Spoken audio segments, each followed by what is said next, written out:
নিসম্মগীতং তদনঙ্গবর্ধনং ভজস্ত্রীহ কৃষ্ণ গৃহীত মানসঃ আজগমুরনন্যমলক্ষিতোদ্যমঃ স যত্র কান্ত যবলোলকুণ্ডলঃ। পরমহংস পরিব্রাজকাচার্য কুলমুকুটমণি শ্রীল সুখদেব গোস্বামী চরণ। প্রাকবিষ্ট গঙ্গাতটে দেবর্ষি মহর্ষি রাজর্ষিবৃন্দ পরিবেষ্টিত শিল পরীক্ষিত মহারাজের সভায় যেরূপেতে শ্রীমদ্ ভাগবত কথা কীর্তন করিয়াছিলেন, প্রভুপাদ রাধা বিনোদ গোস্বামী মহোদয় তাহার শ্রী ভাগবতামৃত বর্ষির টিকাতে তাহারই যাহা আস্বাদনী দিয়াছেন, প্রসঙ্গত অধুনা তাহাই আলোচিত হইতেছেন। শ্রী রাসক্রীড়া বর্ণন প্রসঙ্গে শ্রী সুখদেব গোস্বামী পাদ বলছেন, শ্রীকৃষ্ণের অনঙ্গবর্ধন বেণুগীত শ্রবণ করে শ্রীকৃষ্ণাকৃষ্ট চিত্তা ব্রজরমণীগণ সকলের অলক্ষিত মার্গে দ্রুত গমন বেগে নিজ কর্ণের কুণ্ডল দুলাইতে দুলাইতে যেখানে তাহাদের কান্ত আছেন সেই স্থানে আসিয়া উপস্থিত হলেন। এই শ্লোকের এই অনঙ্গবর্ধনং শব্দের, বিশেষ করে এই অনঙ্গের সম্বন্ধে আজ দুদিন আমরা বিশেষ আস্বাদন করিতেছি। কবিরাজ গোস্বামী পাদ বলেছেন, অতএব কাম প্রেমে বহুত অন্তর, কাম অন্ধতম প্রেম নির্মল ভাস্বর।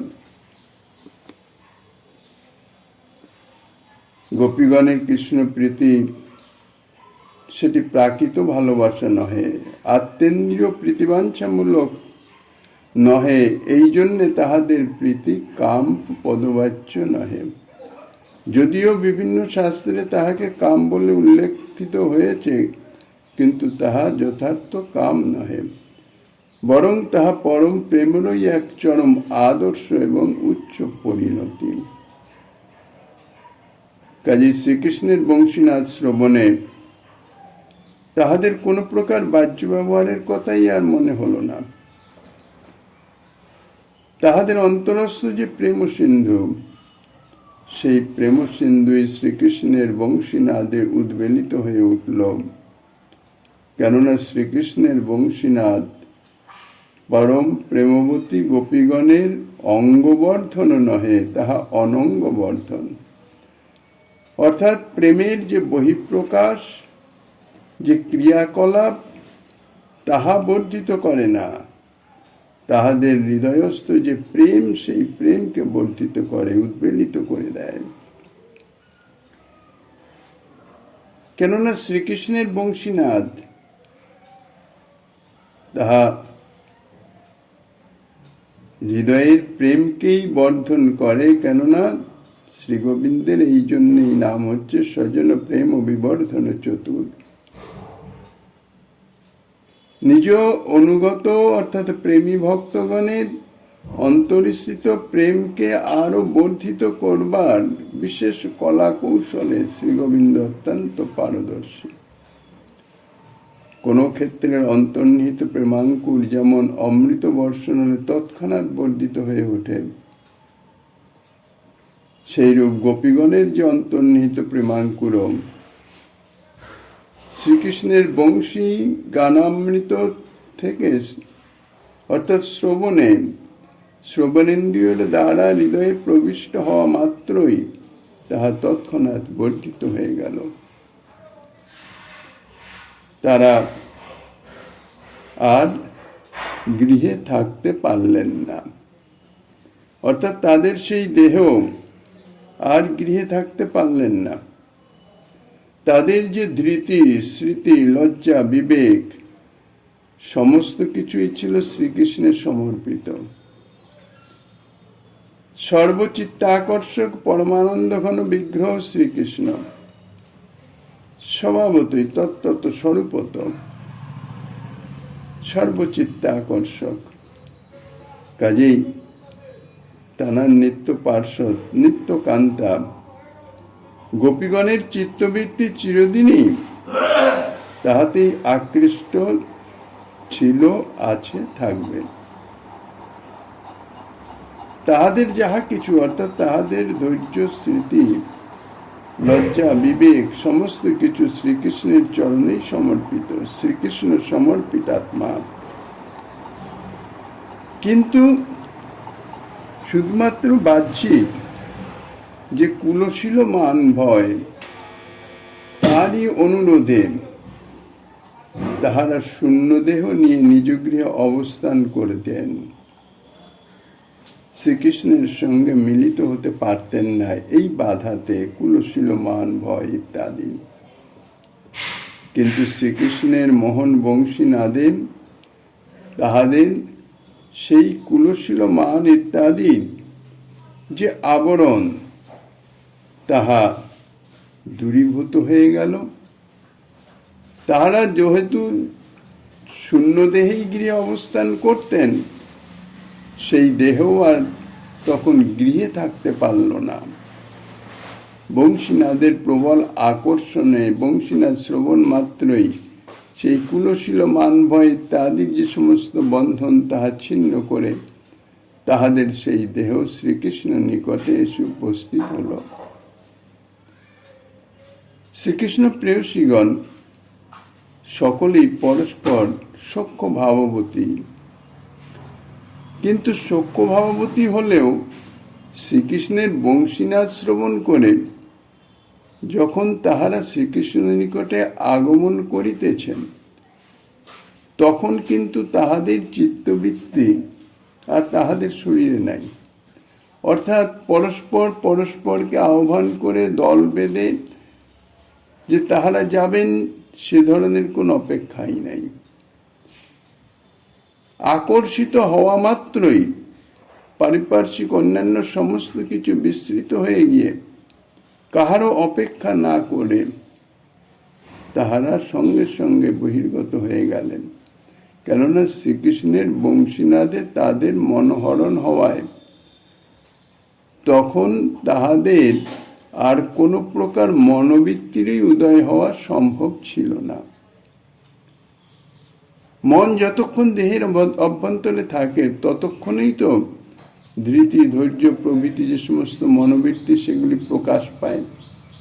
নিজের কার্যাবলী সম্বন্ধে ভাবনা, চিন্তা, কি করা উচিত, কি করতে হবে, এ সম্বন্ধে ভাবনায় তা প্রকাশিত হয়। এগুলি তো মনই করে। কিন্তু মন যদি দেহ সম্বন্ধ পরিত্যাগ করে যায়, তখন তাহলে আর অন্য কোনো ক্রিয়া থাকে না। মনোবৃত্তি থেকে আসবে? মনের এই সমস্ত ক্রিয়াকলাপ আর আসবে করতে? মনই তো নাই। শ্রীকৃষ্ণের সেই মনোহরণ বংশীনাদ, তাতে তারা এমন আত্মহারা হয়ে গেলেন যে তখন তাহাদের কাহারও সহিত কোনো প্রকার ভালোবাসা কিংবা সম্বন্ধ ইত্যাদি কোনো কিছুর কথা মনে পড়বার সম্ভাবনাও হয় নাই। সাধারণত পরস্পর সখ্য ভাবাপন্ন, কোথাও যেতে গেলে পরস্পর পরস্পরকে আহ্বান করে একত্রিত হয়ে তবেই যান, এটাই স্বাভাবিক নিয়ম। কিন্তু এখন যেহেতু মনোবৃত্তিরই আর দেহে নাই, মনই হরণ করে নিয়েছেন শ্রীকৃষ্ণের বংশীনাদে, তখন অন্য কোনো কিছু কথা তাদের মনে আর প্রকাশিত হলো না।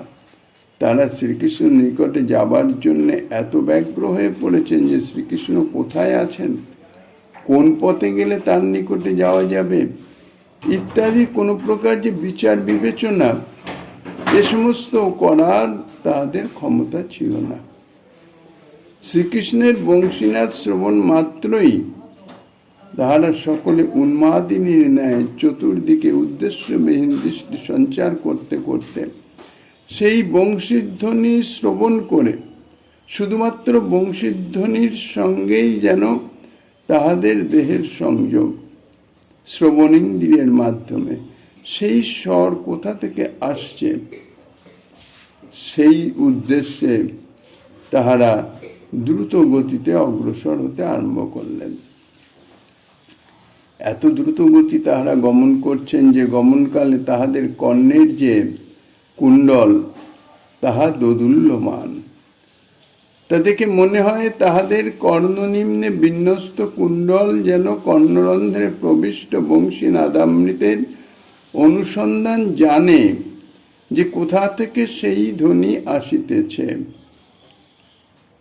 সেই জন্য সে দুলে দুলে পথ দেখিয়ে দেখিয়ে তাদের নিয়ে যাচ্ছে, এবং গোপীগণও যেন সেই দোলায়মান কুণ্ডলের ইঙ্গিতে দ্রুতগতিতে তাহাদের কান্তের অনুসন্ধানে যাইতেছেন।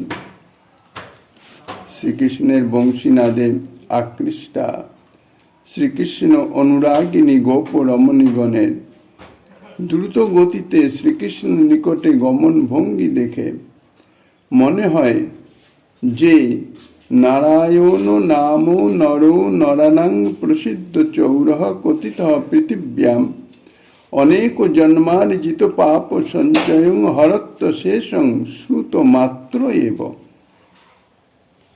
বামন পুরাণের এই শ্লোক। বামন পুরাণের এই বচনে জানা যায় যে জগতে নারায়ণ নামক একজন প্রসিদ্ধ চোর আছেন। এমন চোর যে তার নাম শ্রবণ মাত্রেই অনেক জন্ম সঞ্চিত যে পাপ রাশি তাহা অপহৃত হয়ে যায়। অর্থাৎ সেই চোরের উপস্থিতি কোনো অপেক্ষা নাই। সেই চোর উপস্থিত হয়ে সেই সমস্ত জিনিসকে অপহরণ করবার কোনো অপেক্ষা নাই। এমনই বিখ্যাত চোর, বিশিষ্ট চোর যে তার নাম শ্রবণ মাত্রই অনেক জন্ম সঞ্চিত পাপ রাশি তাহা অপহৃত হয়ে যায়। অর্থাৎ সেই নারায়ণ নাম অনেক জন্ম সঞ্চিত পাপ রাশিকে বিনাশ করে, অপহৃত করে, চুরি করে নিয়ে যায়। এছাড়াও স্কন্দ পুরাণে বর্ণিত আছে, হরির হরতি পাপানি দুষ্ট চিত্তৈরপি স্মৃতঃ। হরিস্মরণে অশুদ্ধ চিত্ত ব্যক্তিগণেরও পাপ হরণ হয়ে যায়। ইহাই হচ্ছে নামের মহিমা। নামের এমনই মহিমা যে শুদ্ধাশুদ্ধের কোনো বিচার নাই। যে সমস্ত অশুদ্ধ চিত্ত ব্যক্তি তারাও যদি নাম শ্রবণ করে বা নাম করে, নাম উচ্চারণ করে, অর্থাৎ কোনোভাবে নাম তাহাদের কর্ণদ্বার হৃদয়ে প্রবিষ্ট হয়, তাহলে তাহাদের হৃদয়ের পাপও তিনি হরণ করে নেন। অর্থাৎ এই হরিনাম হরণ করে নেয়। এই সমস্ত শাস্ত্র বচনে জানা যায় যে শ্রী ভগবান এইভাবে সর্বজীবের পাপ হরণ করে থাকেন। এই জন্যে তাকে শ্রেষ্ঠ চোর বলা হয়। শ্রেষ্ঠ চোর কেন? তিনি যেভাবে পাপ হরণ করে নিচ্ছেন জীবের, জীব তাহা জানতেই পারে না। তাদের অগোচরে তাদের সমস্ত পাপকে তিনি হরণ করে নেন তার নামের মাধ্যমে। বিশেষত তিনি শ্রী বৃন্দাবন লীলায় নবনীত হরণ, গোপ কুমারিকাগণের বসন হরণ ইত্যাদি সমস্ত লীলা করেছেন। অর্থাৎ তিনি যে হরণ, তিনি যে চৌর্য কার্যে বিশেষ পারদর্শী, তা বিশেষভাবেই তার এই হরিনামের সার্থকতা তিনি বৃন্দাবন লীলায় সম্পাদন করেছেন। এখন রাসলীলায় বংশীবাদন করে গোপ রমণীগণের মনকে হরণ করে নিলেন। এই যে মনোহরণ করাও তারও চিরপ্রসিদ্ধ স্বভাবেরই পরিচয়ক, হরণ করা। এ লীলায় তিনি চৌর চক্রবর্তী, চৌরাগ্রগণ্য শিরোমণি, চোরের শিরোমণি, সর্বশ্রেষ্ঠ চোর। এ জাতীয় চৌর্য কার্য কেউ করতেই পারে না। তাই চৌর চক্রবর্তী হয়ে যমুনা তীরস্থ নিভৃত প্রদেশে অবস্থান করিতেছেন। সম্মুখে যাওয়ার কোনো অপেক্ষা নাই। এমনই তাহার শীতকাঠি। চোরের একটা শীতকাঠি থাকে, প্রাকৃত চোরের, যা দিয়ে সে গৃহে প্রবেশ করতে পারে, যাহার মাধ্যমে, যাহার সাহায্যে। তা এমনই চোর যে তার উপস্থিতির কোনো প্রয়োজন নাই এই চৌর্য কার্যে। তার যে বিশেষ চৌর্য কার্যের সহায়ক যে বংশী, সেই বংশীর ধ্বনির মাধ্যমে তার অধীনস্থ চৌরপ্রবর বংশীনাথকে ব্রহ্মাণ্ডের নানা স্থানে চুরি করিতে পাঠিয়েছেন। বংশী ছিদ্র থেকে নির্গত হয়ে চুরির সুযোগ অনুসন্ধানে ব্রহ্মাণ্ডের সর্বত্র বিচরণ করেন। বিদগ্ধ মাধব নাটকে বর্ণিত আছে, ভিন্দন্নন্ড কটাহ ভিত্তি মাভীত বভ্রাম বংশীধ্বনি।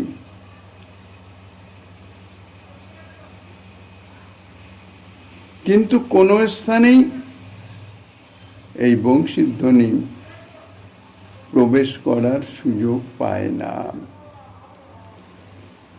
কোন স্থানে বলতে ব্রহ্মাণ্ডের পশুপক্ষী কীটপতঙ্গ প্রভৃতি নিকৃষ্ট জনিজাত জীবের সংখ্যাই তো অধিক।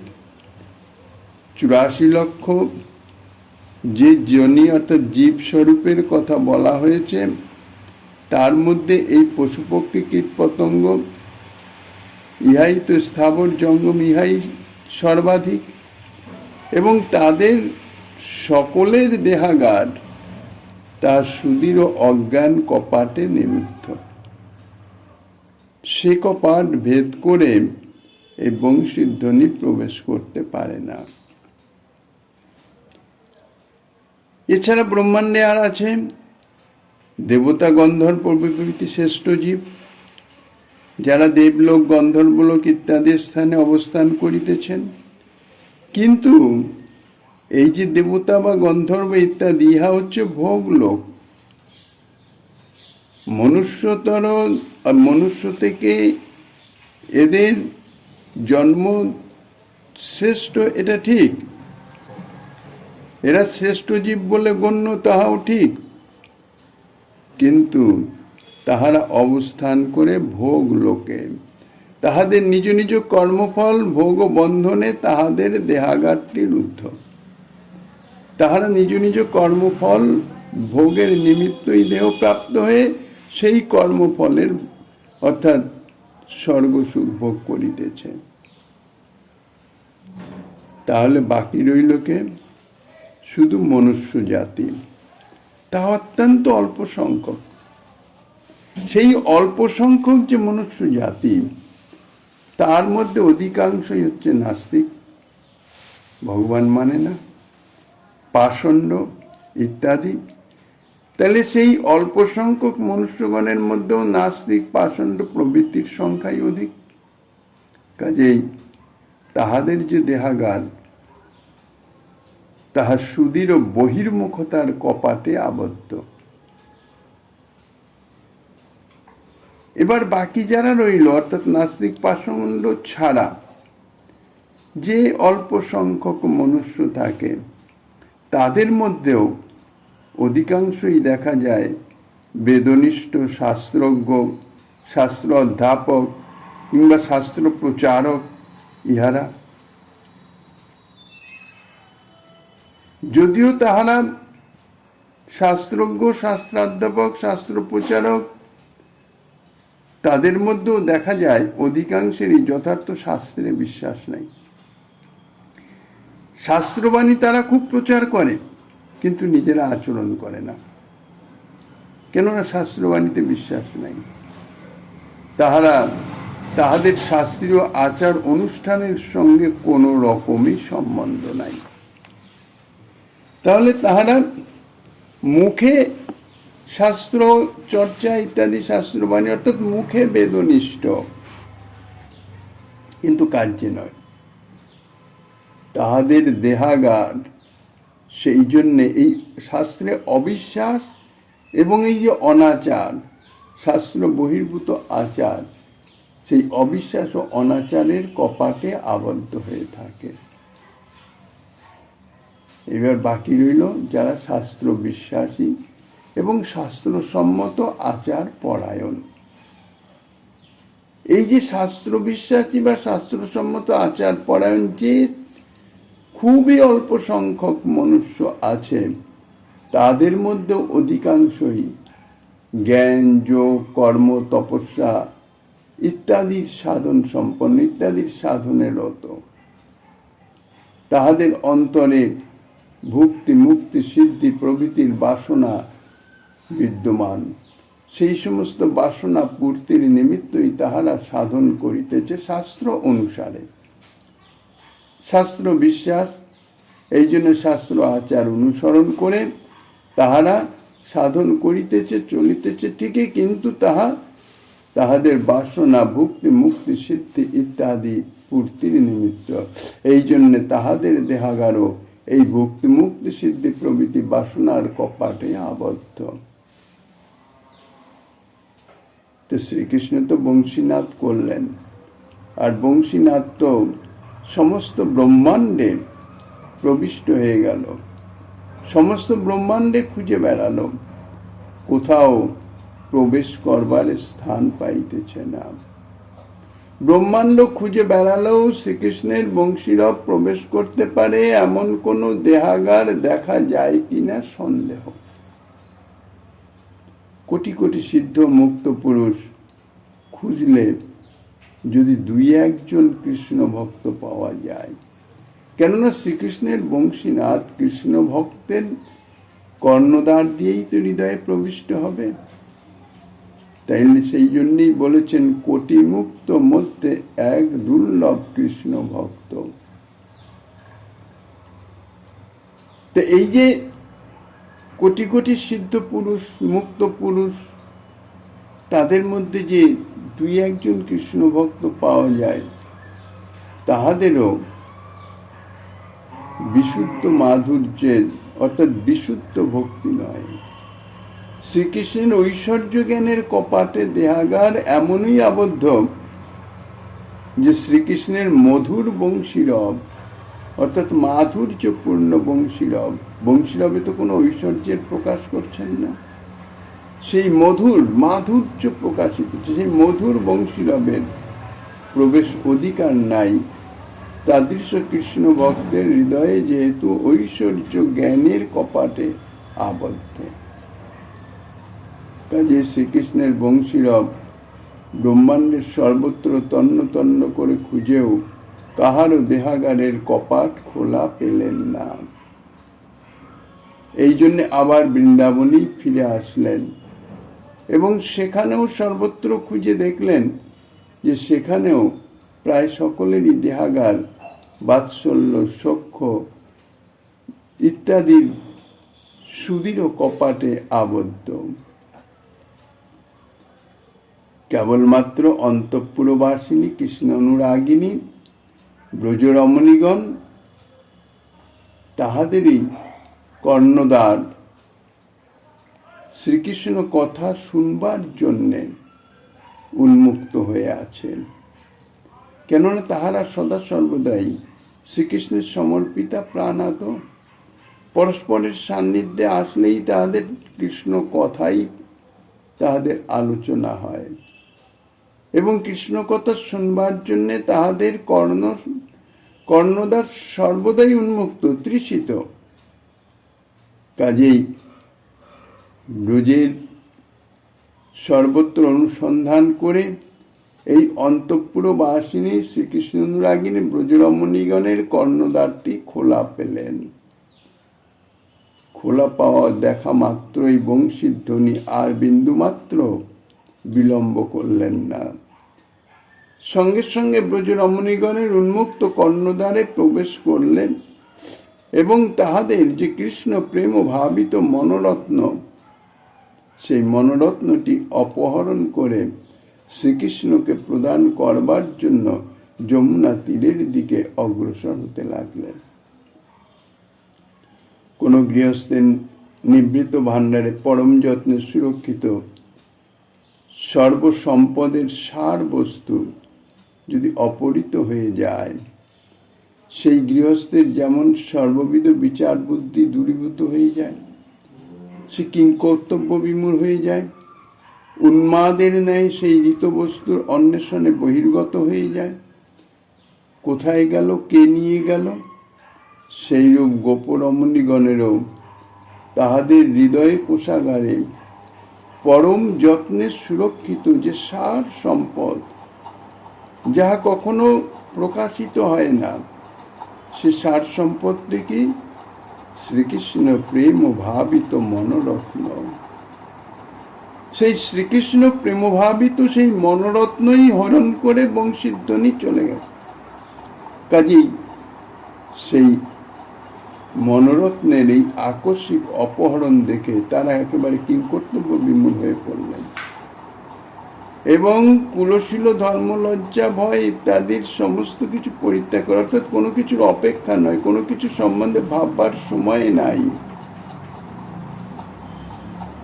যেমন চোর যদি কোনো জিনিস নিয়ে পালিয়ে যেতে থাকে আর গৃহকর্তা যদি তা জানতে পারে, দেখতে পারে, তখন যেমন কোনো কিছু বিচার না করে চোর চোর বলে তার পিছনে ধাবিত হয় সেই বস্তুটিকে আবার ফিরে পাওয়ার জন্যে। ব্রজ সুন্দরীগণেরও এই অবস্থা। সমস্ত কিছুর অপেক্ষা পরিত্যাগ করে তারা যে কুলবধূ, রাত্রিকাল গৃহের বাইরে যাওয়া ঠিক নয়, এ সমস্ত কোনো ভাবনা তাহাদের চিত্তে নাই। সমস্ত কিছুর অপেক্ষা পরিত্যাগ করে উন্মাদীর ন্যায় গৃহ থেকে বহির্গত হলেন এবং সেই বংশীধ্বনির অনুসরণ করে তাদের ঋতরত্নের অন্বেষণ করবার জন্যে দ্রুত গতিতে তাহাদের মনোরত্ন নিয়ে পলায়ন পর সেই বংশীরবের পশ্চাৎ পশ্চাৎ ধাবিত হলেন। বংশীরবের অনুসরণে দ্রুত গমনকালে ব্রজরমণীগণের কর্ণস্থিত কুণ্ডলের দোলন দেখে মনে হয় যে তাহারা বুঝি তাহাদের হৃদয়ে কোষাগারে কৃষ্ণ প্রেম ভাবিত যে মনোরত্ন লুকিয়ে রেখেছিলেন, তাহা সর্বদাই সর্বেন্দ্রিয় দ্বার অবরুদ্ধ করে রাখতেন। যাহাদের কোষাগারে কোনো বহুমূল্য বস্তু থাকে তারা সদা সর্বদাই সাবধানতা অবলম্বন করেন, যাহাতে তাহাদের সেই রত্ন কেউ জানতে না পারে, কোনোভাবে অপহৃত না হয়। আর যাহাদের কোষাগার ধনশূন্য থাকে তাহাদের সে সম্বন্ধে কোনো চিন্তা নেই, তাহাদের দ্বার সর্বদা উন্মুক্ত থাকলেও তাহাদের কোনো আপত্তি নাই, কেননা অপহৃত হওয়ার মতো কোনো বস্তুই তো নাই। যাদের হৃদয় কোষাগারে শ্রীকৃষ্ণ প্রেম মহারত্ন থাকে, এই জন্যই বলেছেন রাখো প্রেম হৃদয়ে ভরিয়া অত্যন্ত সঙ্গোপনে। তাদের চক্ষু, কর্ণ, রসনা প্রভৃতি সমস্ত ইন্দ্রিয় দ্বারই রুদ্ধ থাকেন, কিন্তু যাহাদের হৃদয়ে কোষাগার প্রেমরত্নবিহীন, তাহাদের এই চক্ষু, কর্ণ, রসনা ইত্যাদি সমস্ত ইন্দ্রিয় দ্বার সর্বদাই উন্মুক্ত থাকে। তাহারা জড়জাগৃতি থেকে বিভিন্ন বস্তু দর্শন করে, বিভিন্ন কথা শ্রবণ করে, অর্থাৎ মনোমুগ্ধকর, মনোরুচিকর কথা শ্রবণ করে, রসনায় বিভিন্ন বাক্য ইত্যাদি তাহারা আলোচনাও করে, প্রকাশও করে। কাজে তাদের চিত্ত, অর্থাৎ তাদের হৃদয় কোষাগারে তো কৃষ্ণ প্রেম ভাবিত মনোরত্ন নাই, কৃষ্ণ প্রেমরূপ মহারত্ন নাই। এই জন্যে তাহাদের সমস্ত ইন্দ্রিয় দ্বারই উন্মুক্ত থাকে, কেননা তাহাদের তো অপহৃত হবার কিছু নাই। দর্শনে, শ্রবণে, ভোজনে, বচনে, গমনে, গ্রহণে, সর্ববিধ কার্যেই তাহারা সর্বদার জন্যেই চক্ষু প্রভৃতি ইন্দ্রিয় দ্বার উদ্ঘাটিত করেই রাখে।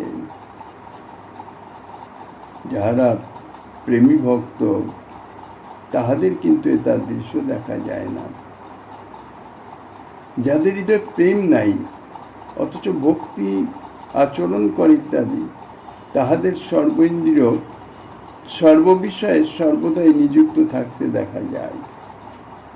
কিন্তু যাদের হৃদয়ে প্রেম রয়েছে তাহাদের এই সমস্ত ইন্দ্রিয় কোনো দিকেই দৃষ্টিপাত করে না, কোনো কিছুই গ্রহণ করে না, সবসময় রুদ্ধ, অর্থাৎ কিছুই দেখে না, দেখেও দেখে না। তাদের দৃষ্টিতে পড়ে না, কর্ণে প্রবেশ করে না। অর্থাৎ কৃষ্ণ ভিন্ন, কৃষ্ণ কথা ভিন্ন, কৃষ্ণ সম্বন্ধনীয় বস্তু বা বিষয় ভিন্ন, তাহাদের ইন্দ্রিয় সেদিকে কখনো প্রকাশিতই হয় না, অর্থাৎ অবরুদ্ধ থাকে।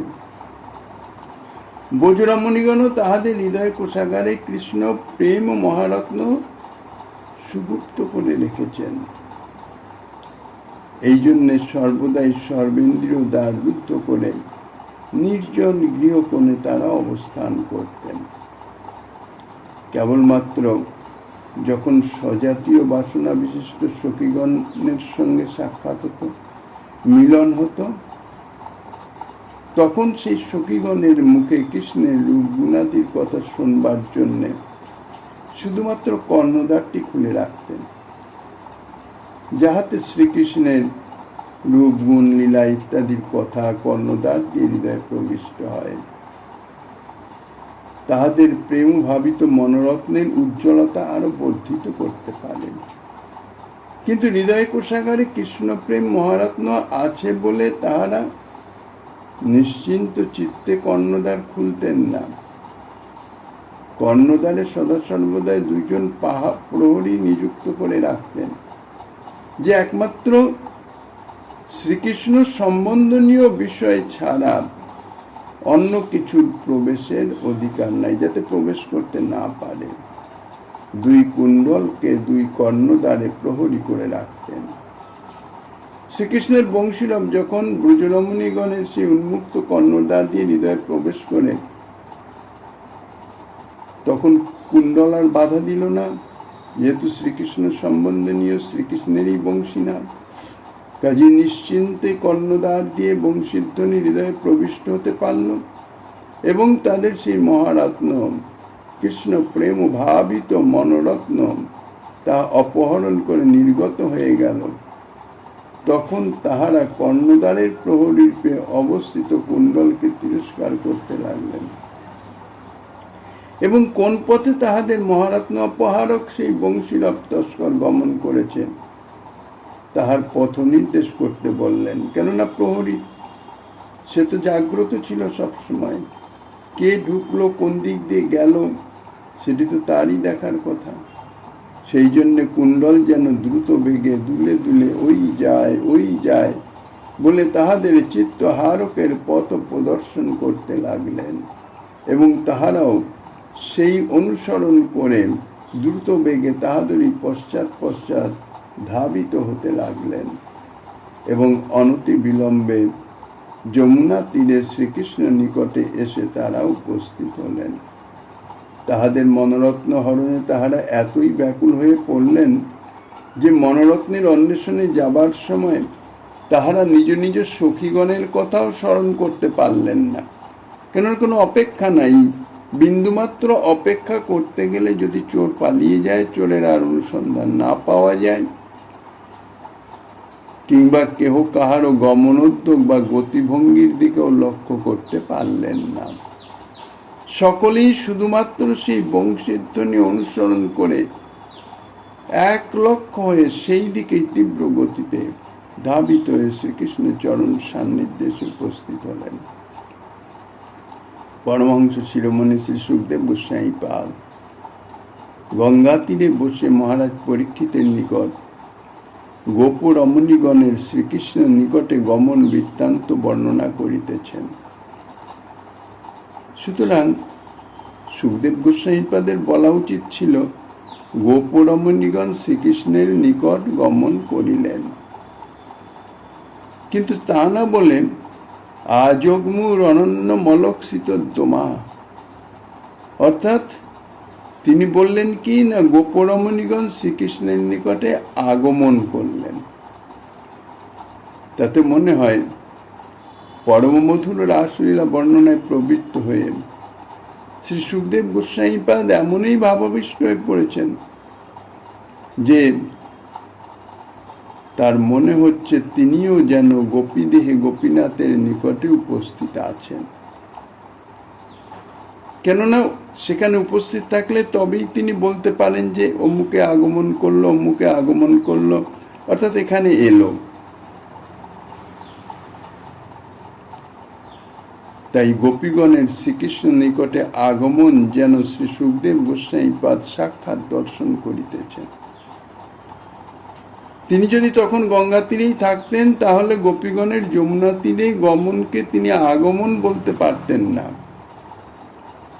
ইহাতে জগতের সাধক ভক্তগণের শিক্ষা হওয়া উচিত যে তাহারা যখন রাসলীলা কথা শ্রবণ কীর্তনে প্রবৃত্ত হবেন, সেই সময় স্ত্রী পুত্র পরিজন বন্ধু বান্ধব পরিবেষ্টিত গৃহ কারাগারে বসে গোপীদের শ্রীকৃষ্ণ নিকটে গমনের কথা ভাবনা না করেন, স্মরণ না করেন, আলোচনা না করেন, অর্থাৎ তাদের হৃদয়ের ভাবনা, তারাও যেন তাহাদের ভাবযোগ্য দেহে শ্রীকৃষ্ণের নিকটে অবস্থান করেই গোপীগণের আগমন ভাবনা করিতেছেন।